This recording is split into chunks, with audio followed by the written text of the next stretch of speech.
آپ دیکھ رہے ہیں مسائل کا حل چینل۔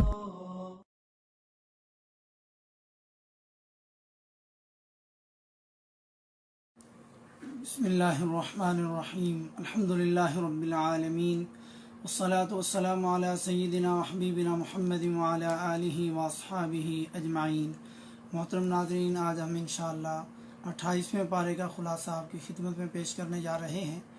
28ویں پارے کی ابتدا سورۃ المجادلہ سے ہو رہی ہے۔ آیت نمبر 1 میں پہلا پوائنٹ، یقیناً اللہ تعالیٰ نے اس عورت کی بات سن لی جو آپ سے اپنے شوہر کے بارے میں تکرار اور بحث کر رہی تھی اور اللہ کے آگے شکایت کر رہی تھی۔ اللہ تعالیٰ آپ دونوں کے سوال و جواب سن رہا تھا، بے شک اللہ تعالیٰ سننے والا دیکھنے والا ہے۔ آیت نمبر 2 میں زہار یعنی بیوی کو ماں کہہ بیٹھنا یہ طلاق نہیں ہے۔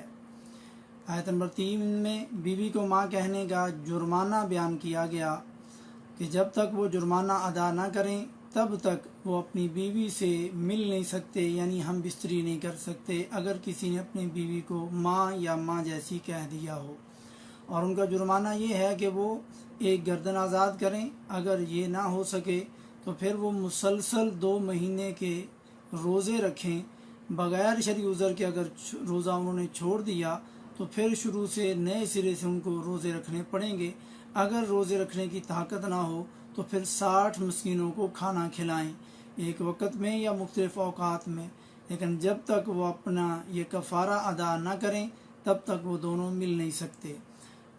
دوسرا پوائنٹ، اللہ اور اس کے رسول صلی اللہ علیہ وسلم کی مخالفت کی وجہ سے انسان ذلیل ہو جائے گا۔ آیت نمبر 5 میں بے شک جو اللہ اور اس کے رسول صلی اللہ علیہ وسلم کی مخالفت کرتے ہیں وہ ذلیل کیے جائیں گے جیسے ان سے پہلے کے لوگ ذلیل کیے گئے تھے، اور بے شک ہم واضح آیتیں اتار چکے ہیں۔ ایک مسلمان کو سوچنا چاہیے کہ وہ کس کے پیچھے لگ کر کے اللہ اور اس کے رسول صلی اللہ علیہ وسلم کے فرامین اور احادیث صحیحہ کو چھوڑ کر کے وہ کن چیزوں پر عمل کر رہا ہے۔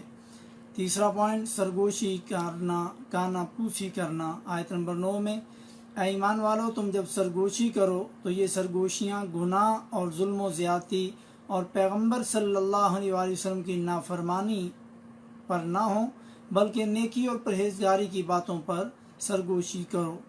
چوتھا پوائنٹ، آیت نمبر 11 میں مجلس کے آداب بیان کیے گئے کہ کھل کر کے بیٹھو اور مجلس کا دائرہ وسیع کر لو۔ پھر فرمایا پانچواں پوائنٹ اسی آیت میں، ایمان کے ساتھ دین کا علم ہو، شرعی علم ہو تو یہ درجات کو مزید بلند کر دے گا، درجات کو بڑھا دے گا۔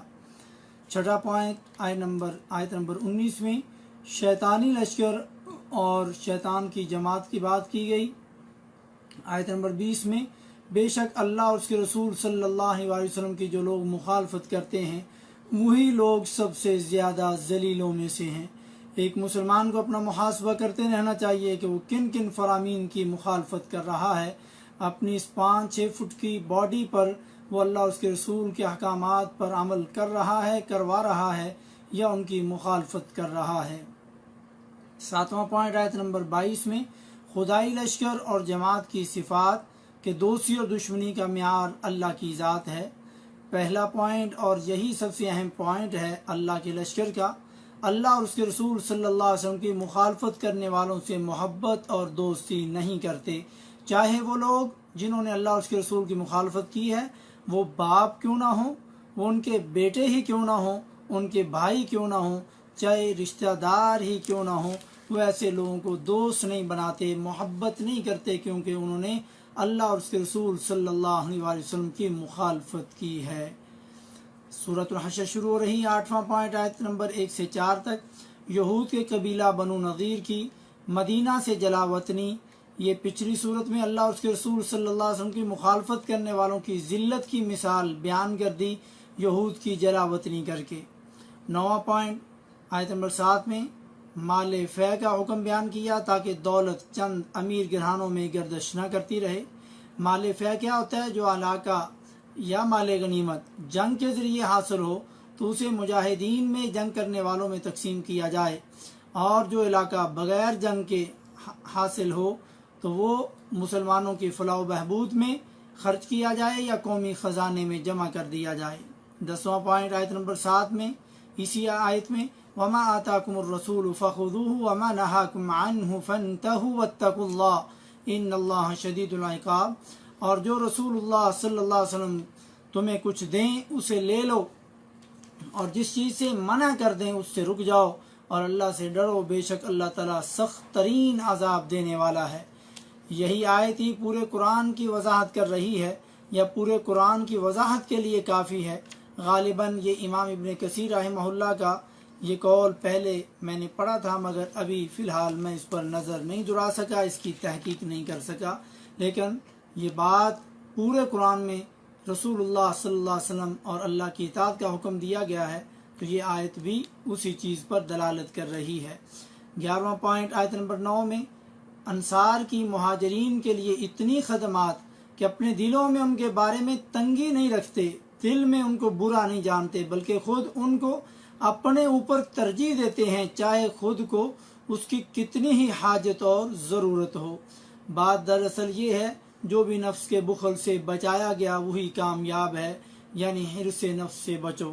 12واں پوائنٹ آیت نمبر 10 میں بتایا گیا کہ اپنے سے پہلے گزرے ہوئے مسلمانوں کے لیے بھی بخشش کی دعا کرنی چاہیے، اور ان کے لیے اپنے دل میں بغض، حسد، کینہ سے بچنے کی دعا اور کوشش کرنی چاہیے۔ 13واں پوائنٹ، مسلمان کو ہمیشہ آنے والے کل کی آخرت کے لیے فکر اور محنت کرنی چاہیے، کیونکہ جو اللہ کو بھلا دے گا اللہ اسے بلا دے گا، جیسا کہ آیت نمبر 18 اور 19 میں بیان کیا گیا۔ یہ شخص دیکھے کہ اس نے کل کے لیے آگے کیا بھیجا ہے۔ سورۃ الممتحنہ شروع ہو رہی۔ 14واں پوائنٹ، حضرت ابراہیم علیہ السلام کے اسوہ توحید کی اتباع کا حکم۔ آیت نمبر 4، مسلمانوں تمہارے لیے حضرت ابراہیم علیہ السلام میں اور ان کے ساتھیوں میں بہترین نمونہ اور اسوہ حسنہ ہے، جبکہ ان سب نے اپنی قوم سے برملا کہہ دیا کہ ہم تم سے اور جن جن کی تم اللہ کے سوا عبادت کرتے ہو ان سب سے بالکل بیزار ہیں، ہم تمہارے عقائد کے منکر ہیں، جب تک تم اللہ کی وحدانیت پر ایمان نہ لے آؤ تب تک تم میں ہمیشہ کے لیے بغض اور عداوت ظاہر ہو گئی ہے۔ کیا آج کوئی مسلمان اپنے کسی رشتہ دار یا بھائی سے اللہ کی توحید کی خاطر ایسے قطع تعلقی کر سکتا ہے؟ کیا ہم نے کبھی غور کیا؟ ہمارا بھائی قبروں پہ سجدے کر رہا ہو، ہماری بہن غیر اللہ سے امیدیں لگا کے بیٹھی ہو، کیا ہم نے ان کو کبھی توحید سکھانے کے لیے اور ان کو اصل راستے پر لانے کے لیے کیا ایسا کبھی کچھ کیا؟ ہمیں مسلمانوں کو اپنے آپ پر اور اپنے گھروں میں توحید اور شرک کا خیال کرنا چاہیے کہ کیا کچھ ہو رہا ہے۔ 15واں پوائنٹ آیت نمبر 8 میں، جو کافر آپ کو گھروں سے نہ نکالیں اور نہ آپ سے لڑائی کریں تو ان کے ساتھ بھی حسن سلوک اور انصاف سے پیش آؤ، مگر ہم تو اپنے مسلمان کے دشمن بنے پھرتے ہیں، اس دین کا دعویٰ کر کے جو کافروں کے ساتھ بھی انصاف کا حکم دے رہا ہے۔ 16واں پوائنٹ، اسلام میں داخل ہونے کی شرائط کا ذکر کیا گیا کہ جو نبی صلی اللہ علیہ وسلم سے بیعت لینے آئیں تو ان چیزوں کا اقرار کریں، مگر رسول اللہ صلی اللہ علیہ وسلم یا حکمران کے علاوہ کسی کی بیعت نہیں، جیسے آج کل جھوٹے پیری مریدی کے چکروں میں پڑے ہوئے لوگوں نے اور ان کے مولویوں نے، پیروں نے بیعت کا سلسلہ شروع کیا ہوا ہے۔ یہ کسی نبی کے علاوہ یا حکمران کے علاوہ کسی کی بیعت کرنا جائز نہیں۔ آیت نمبر 12 میں اسلام میں داخل ہونے کی جو شرائط ذکر کی وہ یہ کہ شرک نہ کریں، چوری نہ کریں، زنا نہ کریں، اپنی اولاد کو قتل نہ کریں، بہتان نہ باندھیں، کسی نیک کام میں آپ کی نافرمانی نہ کریں۔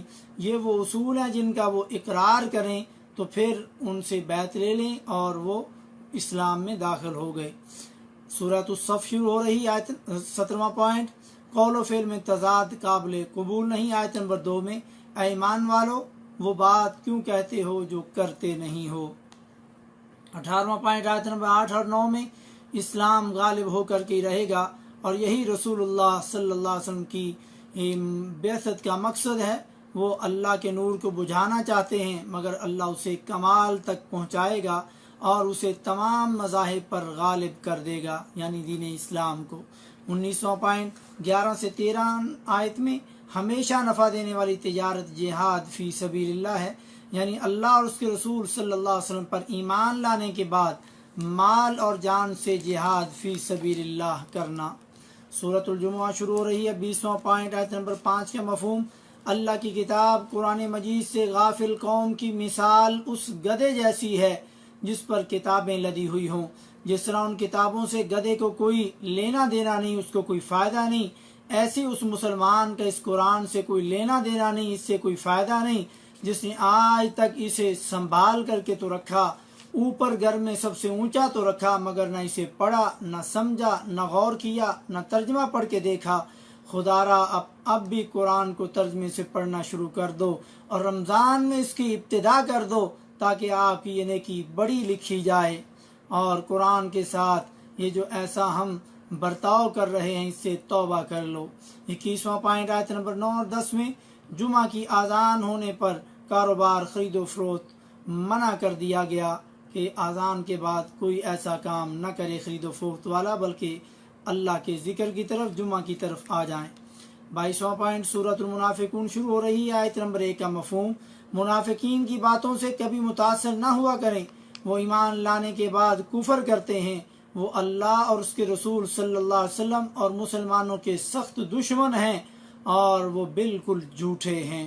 23واں پوائنٹ آیت نمبر 8 میں، عزت اللہ اور اس کے رسول صلی اللہ علیہ وسلم اور مسلمانوں کے لیے ہے، مگر منافق یہ بات نہیں جانتے۔ 24واں پوائنٹ آیت نمبر 9 میں، اے ایمان والو تمہارے مال اور اولاد تمہیں اللہ کے ذکر سے غافل نہ کر دیں، یعنی ان کی محبت اتنی غالب آ جائے کہ حلال حرام کی تمیز نہ رہے، اس کا خیال نہ ہو، اور اللہ کے احکام اور فرائض ادا کرنا چھوڑ دو، تو گویا کہ پھر تم مال اور اولاد کی محبت میں اللہ اور اس کے رسول کے احکامات سے غافل ہو چکے ہو۔ 25واں پوائنٹ، موت کا وقت آنے سے پہلے پہلے صدقہ خیرات کر لو۔ آیت نمبر 10 کا مفہوم، مقررہ وقت آ جانے پر تھوڑی سی مہلت بھی نہیں ملے گی، تب کہے گا کہ اب صدقہ کر لوں اور نیک بن جاؤں، مجھے تھوڑی سی مہلت مل جائے۔ آیت نمبر 11 میں، اور جب کسی کا مقررہ وقت آ جاتا ہے پھر اسے اللہ تعالیٰ ہرگز مہلت نہیں دیتا۔ سورۃ التغابن شروع ہو رہی ہے۔ 26واں پوائنٹ آیت نمبر 11 میں، کوئی مصیبت اللہ کی اجازت کے بغیر نہیں پہنچ سکتی، یعنی تقدیر اور مشیت سے ہی اس کا ظہور ہوتا ہے۔ اور سورۃ الانعام کی آیت نمبر 17 میں اللہ رب العزت نے فرمایا، وَإِن يَمْسَسْكَ اللَّهُ بِضُرٍّ فَلَا كَاشِفَ لَهُ إِلَّا هُوَ، کہ جب تمہیں کوئی مصیبت پہنچتی ہے تو اس اللہ کے علاوہ اس مصیبت کو کوئی دور کر ہی نہیں سکتا۔ تو پھر یا علی، یا غوث، یا رسول اللہ، یا حسین، یا چشتی کے نعرے لگانا چھوڑ کر کے صرف ایک اللہ کو پکارا کرو اور اسی کی طرف متوجہ ہو جاؤ، اسی کے در پہ آ جاؤ سب دروں کو چھوڑ کر کے، کیونکہ اللہ کے حکم کے بغیر یہ تیری مصیبت، یہ پریشانی دور نہیں ہو سکتی، جیسا کہ سورہ نام کی 17 نمبر آیت میں گزر چکا ہے۔ 27واں پوائنٹ آیت نمبر 14 میں، مال، اولاد اور بیویاں اگر دین سے دوری کا باعث بنے، نماز، روزہ اور دینی امور سے دوری اور غفلت کی وجہ بنے، تو پھر یہ تمہارے لیے فتنہ ہے۔ 15واں پوائنٹ، مال اور اولاد تو سراسر آزمائش ہے۔ سورۃ الطلاق میں مسلمانوں کو طلاق کے صحیح وقت میں طلاق دینے کا حکم، اگر ضرورت پڑ جائے تو پھر صحیح وقت میں طلاق دی جائے، یعنی پاکی کی حالت میں ہم بستری کیے بغیر طلاق دو، حیض کی حالت میں طلاق نہ دو۔ حیض کی حالت میں یا حیض کے بعد ہم بستری کر لینے کے بعد طلاق دینا یہ بدعی طلاق ہے، صحیح نہیں، مگر طلاق واقع ہو جائے گی، مگر اس نے سنت کے خلاف اور قرآن کے خلاف یہ عمل کیا ہے، یہ غلط ہے۔ یعنی حیض کے اندر طلاق نہ دے، اور حیض سے جب عورت پاک ہو جائے، نہا لے، تو اس سے ہم بستری نہ کرے اور اس کو طلاق دے، لیکن اگر ہم بستری کر لی ہے پاک ہونے کے بعد پھر اس کو طلاق نہ دے، اور طلاق کے بعد اس کو اپنے گھر سے نہ نکالو، نہ وہ خود نکلے، مگر عورت خود بھاگ جاتی ہے، بلکہ لوگوں کو پہلے سے بلا لیتی ہے، اور بعض دفعہ خامد بھی ان کو گھر سے ہاتھ پکڑ کر کے نکال دیتے ہیں، تو یہ خامد اور بیوی دونوں قرآن پاک کی مخالفت کر رہے ہیں۔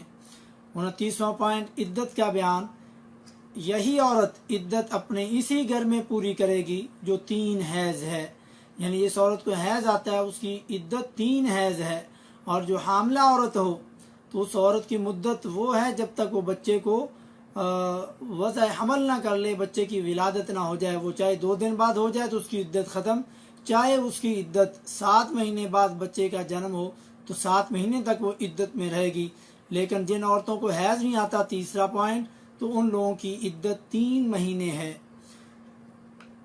آیت نمبر 2 میں 3 حیض سے پہلے رجوع کر لو، صلح کر لو، ورنہ ان کو اچھے طریقے سے جدا اور رخصت کر دو۔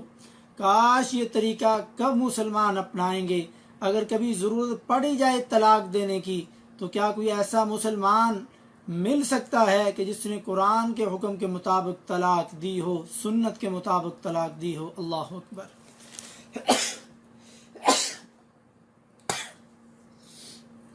الحمدللہ۔ 30واں پوائنٹ، خوف خدا کے فائدے۔ آیت نمبر 2 میں ہی، اور جو اللہ سے ڈر جائے، خوف خدا کرے، تقوی اختیار کرے تو اللہ آزمائشوں سے، مصائب سے چھٹکارے کی شکل نکال دیتا ہے۔ آیت نمبر 3، اور پھر اسی خوف خدا کی وجہ سے ایسی جگہ سے رزق دیتا ہے جہاں سے اسے گمان بھی نہ ہو، پتہ بھی نہ ہو، اور جو اللہ پر بھروسہ کرے تو اللہ ہی اسے کافی ہوگا۔ 31واں پوائنٹ آیت نمبر 12 میں، اللہ وہ ہے جس نے 7 آسمان بنائے اور اسی کے مثل زمینیں بنائیں، یعنی 7 زمینیں بنائیں۔ سورۃ التحریم شروع ہو رہی ہے۔ 32واں پوائنٹ آیت نمبر 1 میں، اللہ کی حلال کردہ اشیاء کو حرام یا حرام کردہ کو حلال کرنا جائز نہیں۔ 33واں پوائنٹ آیت نمبر 6 میں، اے ایمان والو اپنے آپ کو اور اپنے گھر والوں کو جہنم کی آگ سے بچاؤ جس کا ایندھن انسان اور پتھر ہیں، والعیاذ باللہ۔ 34واں پوائنٹ آیت نمبر 8 میں، اے ایمان والو تم اللہ کے سامنے سچی اور خالص توبہ کرو۔ 35واں اور آخری پوائنٹ آیت نمبر 10 میں، اللہ کے پیغمبر ہونے کے باوجود اللہ کے عذاب سے نوح علیہ السلام اور لوط علیہ السلام دونوں اپنی بیویوں کو نہ بچا سکیں گے، کیونکہ وہاں اعمال کے ساتھ توحید پر ہونا اور شرک سے بچا کر کے زندگی کو لے جانا ضروری ہے۔ پھر کوئی اس کی سفارش کر سکے گا، اس کے بغیر کوئی کسی کی سفارش نہیں کرے گا۔ اللہ رب العزت ہمیں قرآن پاک پڑھنے، سمجھنے، غور فکر اور تدبر کرنے کی توفیق نصیب فرمائے۔ سبحان ربک رب العزت عما یصفون وسلام علی المرسلین والحمد للہ رب العالمین۔